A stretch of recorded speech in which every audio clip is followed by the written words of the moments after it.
اب بھائیو آخر میں میرے ایمان کا تقاضا یہ ہے کہ میں مکمل حدیث غدیر خم بیان کر دوں، یعنی میں اتنا اس کا ذکر کر رہا ہوں غدیر خم تو اس کے جتنے بھی طریق ہیں میں نے ریسرچ پیپر 5B میں لکھے ہیں، میں اس کو بیان کر دوں، لیکن ڈیٹیل میں جانے سے پہلے ایک دفعہ دروشی پڑھ لیجیے۔ اللہم صلی علی محمد وعلی آل محمد کما صلیت علی ابراہیم وعلی آل ابراہیم انک حمید مجید، اللہم بارک علی محمد وعلی آل محمد کما بارکت علی ابراہیم وعلی آل ابراہیم انک حمید مجید۔ عثمان بھائی یہ والا اے سی بھی چلا دیں، کریٹیکل ریکارڈنگ ہو چکی ہے، یہ ریکارڈنگ میں آواز آ جاتی ہے اس بڑے اے سی کی، آپ چلا دیجیے انشاءاللہ۔ بلکہ سب سے زیادہ پسینہ تو مجھے آ رہا ہوتا ہے نا، کیونکہ میں بول رہا ہوتا ہوں، بولنے والے بندے کو زیادہ آتا ہے۔ بھائیو صحیح مسلم میں حدیث ہے انٹرنیشنل نمبر کے مطابق 553 آپ صلی اللہ علیہ وآلہ وسلم نے ارشاد فرمایا کہ جو شخص وضو کرنے کے بعد ایک دفعہ پڑھ لے اشہد ان لا الہ الا اللہ وحدہ لا شریک لہ واشہد ان محمدا عبدہ ورسولہ، تو اللہ تعالیٰ جنت کے 8 دروازے اس کے لیے کھول دے گا۔ الحمدللہ، تو جنت کے 8 دروازوں کی نسبت سے میں نے ریسرچ پیپر نمبر یہ 5B واقعہ کربلا کا حقیقی پس منظر 72 صحیح الاسناد حدیث کی روشنی میں، جس میں 150 طریق میں نے اہل سنت کی کتابوں سے جمع کیے ہیں، اس میں 33 نمبر پہ میں نے حدیث غدیر خم کے سارے طریق جمع کر دیے ہیں جو مین تھے، 8 طریق جمع کیے ہیں، اور میں 8 کے 8 یہاں پہ بیان کروں گا، ظاہر تھوڑے تھوڑے الفاظ کے فرق کے ساتھ ہیں، اور پھر انشاءاللہ یہ ہماری گفتگو کنکلوڈ ہو جائے گی انشاءاللہ تعالی۔ 33 نمبر پہ ہے بھائیو غدیر خم کی جو حدیث ہے، اس پہ اہل سنت اور اہل تشیع کا اجماع ہے، یہ حدیث متواتر ہے۔ چند احادیث ہیں جو متواتر ہیں، ان میں سے ایک وہ حدیث ہے جو صحیح مسلم میں پہلی حدیث ہے، بخاری میں موجود ہے، جس نے میری طرف جھوٹی حدیث منسوب کی وہ اپنا مقام دوزخ میں دیکھ لے، بولے اعوذ باللہ تعالی۔ حدیث متواتر وہ حدیث ہے کہ جس کو اتنی کثرت سے لوگوں نے روایت کیا ہو کہ اس کا جھوٹ پہ ہونا محال ہو، یہ صحیح حدیث کی اعلیٰ ترین شکل ہے حدیث متواتر۔ اردو میں ہم متواترہ بول دیتے ہیں، لیکن عربی میں لفظ متواتر ہے۔ اور دور حاضر میں بہت بڑا کام کیا ہے شیخ ناصر الدین البانی رحمہ اللہ، المتوفى 1999 عیسوی، جو محدث اعظم سعودیہ بھی رہے ہیں، بعد میں سعودیہ والوں نے ان کو خیر نکال دیا، البانیہ کے رہنے والے تھے۔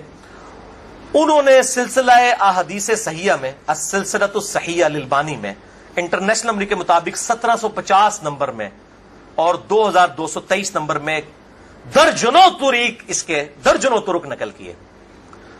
کئی صحابہ تھے، سیدنا علی سے، سیدنا سعد بن ابی وقاص سے، سیدنا ابو ایوب انصاری سے، سیدنا انس بن مالک سے، سیدنا ابو ہریرہ سے، سیدنا ابو سعید خدری سے، سیدنا بریدہ سے، سیدنا ابن عباس سے، سیدنا ابو طفیل عامر بن واصلہ سے، سیدنا برا بن عازب سے رضی اللہ عنہم اجمعین وعلیہم السلام، سب سے یہ حدیث انہوں نے نقل کی، سارے طریق۔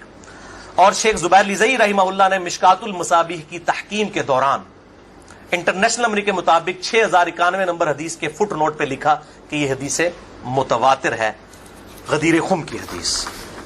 اب میرے بھائیوں دل تھام کے، آج میں نے کئی ایسی باتیں کرنی جو میں نے ابھی تک کبھی بھی نہیں کی، کسی ویڈیو میں بھی نہیں کی، اور ایون اپنی نجی محفلوں میں بھی نہیں۔ کچھ باتیں ایسی بھی ہیں کیونکہ ظاہر ہے کہ اب محرم کا مہینہ، تو میں اس کو کھول کے پھر ذرا چیزوں کو بیان کر دوں۔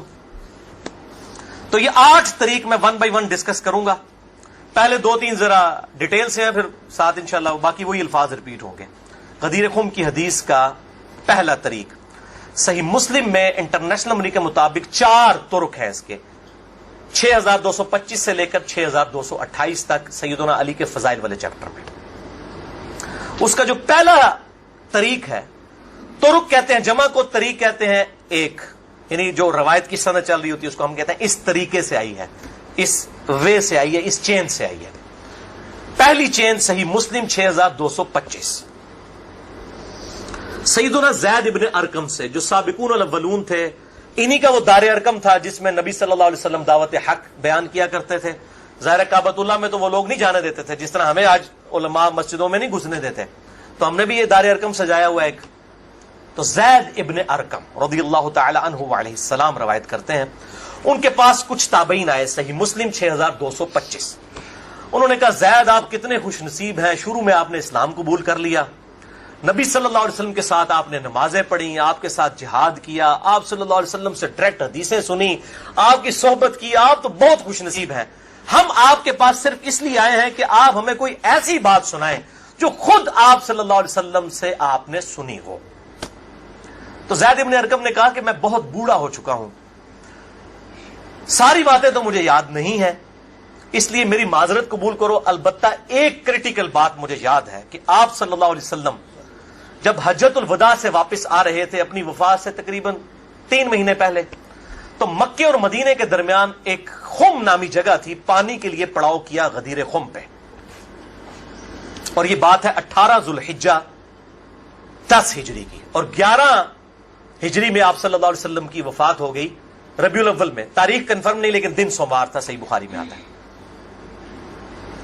آپ صلی اللہ علیہ وسلم نے خم نامی گاؤں میں اونٹ کے پالان کا آپ کے لیے ممبر بنایا گیا، آپ صلی اللہ علیہ وسلم نے اس پہ چڑھ کر خطبہ دیا، اور الفاظ ہی بڑے کنکلوڈنگ ہیں، ہم نے اپنے منہج پہ بھی لکھا ہوا ہے، اے لوگوں آگاہ ہو جاؤ، میں بھی ایک انسان ہوں، قریب ہے کہ اللہ کا قاصد یعنی موت کا فرشتہ میرے پاس آئے اور میں اس کی دعوت قبول کر لوں۔ لوگوں آگاہ ہو جاؤ، میں اپنے بعد تم میں 2 بھاری چیزیں چھوڑ کر جا رہا ہوں، یہ ہے حدیث ثقلین۔ ان میں سے پہلی چیز اللہ کی کتاب ہے، اس میں ہدایت ہے، اس میں نور ہے، تم اللہ کی کتاب کو پکڑو، اپنا تعلق اس کتاب کے ساتھ مضبوط کرو، اللہ کی کتاب اللہ کی رسی ہے، جو اس کو پکڑے گا ہدایت پر ہوگا، جو چھوڑ دے گا گمراہ ہو جائے گا۔ پھر زید ابن ارقم کہتے ہیں آپ صلی اللہ علیہ وسلم ترغیب دلاتے رہے، اللہ کی کتاب، اللہ کی کتاب، اللہ کی کتاب، لیکن امت نے چھوڑ دی کتاب۔ اور پھر آپ صلی اللہ علیہ وسلم نے فرمایا دوسری بھاری چیز میرے اہل بیت ہیں، میں اپنے اہل بیت کے معاملے میں تمہیں اللہ سے ڈراتا ہوں، میں اپنے اہل بیت کے معاملے میں تمہیں اللہ سے ڈراتا ہوں، میں اپنے اہل بیت کے معاملے میں تمہیں اللہ کا خوف دلاتا ہوں۔ اچھا، اب ظاہر ہے اس زمانے میں بھی لوگ موجود تھے، لوگوں کے کان کھڑے ہو گئے، حضرت معاویہ بن ابی سفیان رضی اللہ تعالیٰ عنہ کا دور تھا، تابعین نے سیدھا سوال ہی عجیب و غریب کر دیا، انہوں نے کہا زید یہ حضور کی بیویاں اہل بیت نہیں ہیں؟ دیکھو، بجائے پوچھنے کے سینئر صحابی سے پوچھتے کہ اہل بیت کون ہے، ان کو فوراً پتا چل گیا کام کی طرح ہو ہی جا رہا ہے، یہ حضور کی بیویاں اہل بیت نہیں ہیں۔ زید بن ارقم نے کہا کہ بیویاں اہل بیت ہیں، لیکن یہاں پر وہ مراد نہیں ہے، یہاں پر تو نبی صلی اللہ علیہ وسلم کے خاندان کے لوگ مراد ہیں، آل علی، آل عقیل، آل عباس، آل جعفر، وہ لوگ مراد ہیں اہل بیت، حضور کی بیویاں یہاں مراد نہیں ہیں، جن پر قیامت تک کے لیے صدقہ حرام ہے، یہ زید بن ارقم نے کہا۔ تو تھوڑا کوڑا سیجے طریق، اگلا بڑا سخت جے، میں ڈر رہا ہوں یہ بیان کرتے ہوئے، لیکن اس میں نے پمفلٹ میں لکھ دیا ہوا ہے، لیکن وہ لوگ پڑھ کے گزر گئے ہوں گے، لیکن میں اب آپ کو توجہ دلاؤں گا۔ صحیح مسلم 6228 نمبر طریق، اس میں پتہ کیا الفاظ ہیں؟ اس حدیث کے اینڈ پہ تابعین پوچھتے ہیں کہ کیا نبی کی بیویاں اہل بیت نہیں ہیں؟ تو زید ابن ارقم کہتے ہیں اللہ کی قسم نہیں، اللہ کی قسم نہیں، عورت تو کتنا عرصہ کسی مرد کے ساتھ گزارتی ہے، بعد میں اس کا مرد اسے طلاق دے دیتا ہے، وہ اپنے میکے واپس آ جاتی ہے، تو عورت کیسے اہل بیت ہو سکتی ہے؟ ایسا ہی مسلم پڑھ رہے جے بھائی، اصول کافی نہیں پڑھ رہا مولویوں، صحیح مسلم 6228، وہ کہتے ہیں بیوی کو طلاق ہوئی اپنے گھر چلی گئی، وہ کہاں سے اہل بیت ہو گئی؟ یہاں تو نبی صلی اللہ علیہ وسلم کے خاندان والے مراد ہیں، جن پر قیامت تک کے لیے صدقہ حرام ہے۔ زید ابن ارقم کو ریال نہیں ملتے تھے، نہ سعودیہ سے نہ ایران سے، وہ تو صحابی تھے نا رضی اللہ تعالیٰ عنہ، حق بیان کیا انہوں نے۔ اچھا یہ نہ سمجھیں یہ کہہ دیں کہ زید ابن ارقم کا اجتہاد ہے، اے بھائی اجتہاد نہیں ہے، سن لو، ایک معنوں میں اہل بیت بیویاں ہیں سورۃ الاحزاب آیت نمبر 33 کے تحت، لیکن یہ جس اہل بیت کے بارے میں اللہ سے ڈراتا ہوں ان کے ساتھ اس نے سلوک کرنا، یہ وہی لوگ تو ذبح ہوئے ہیں، آل عقیل ذبح ہوئے، آل جعفر ذبح ہوئے، آل عباس جعفر ہوئے، آل علی ذبح ہوئے، انہی کی اولادیں ذبح ہوئی ہیں نا. یہ 72 جو ہم شہدائے کربلا کہتے ہیں انہی کے بارے میں ڈرایا تھا، جن کے بارے میں غیبی خبر دی گئی تھی کہ ان کے ساتھ امت برا سلوک کرے گی.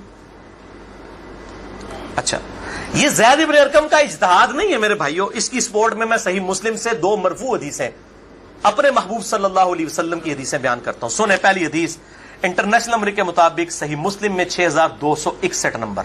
اما عائشہ رضی اللہ تعالی عنہا وعلیہ السلام خود روایت کر رہی ہیں کہ ایک دن نبی صلی اللہ علیہ وسلم اس حال میں برآمد ہوئے کہ آپ صلی اللہ علیہ وسلم نے ایک کالے رنگ کی چادر اوڑھی ہوئی تھی جس پہ نقش و نگار بنے ہوئے تھے جیسا کہ اونٹ کے کجاووں کے ہوتے ہیں.